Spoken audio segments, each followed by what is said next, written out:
मालयम सिनबा थुंगना संदोरलिबा कोरोना वायरस असिगी सेक्शन थोरांग ओइना स्टेट पुमदा लॉकडाउन अमदि कर्फ्यू चलाइरंगै चेरकसिदा मयाई काबा निसा साबनि सिंगनाबा सिंगना तागेल खोंबामदा लैबा तागेल खोंबाल हाई स्कूल की पोचै खुरान हाइरि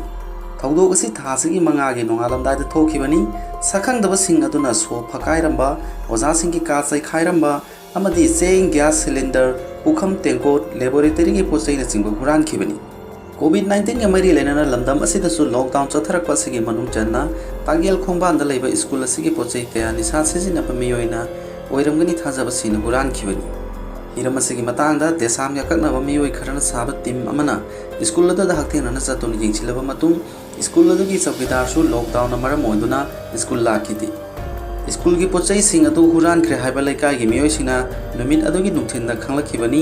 असिगुंबा थौंग सिंग चथरिबा मियोइसिंगी मथक्ता आइन की ओइबा चराक पीगदबनी हाइना लैकागी मियामना फोंदोरकलि स्कूल मनुंगदा लैबा चेंग बैग गैस सिलेंडर पुखम टेंगोट लेबोरेटरी की इक्विपमेंट सिंग थासगी मंगागे अयुक पुंग अहुम अदुवाइदा हुरानबा ओइरगनी हाइना सुथाजनरी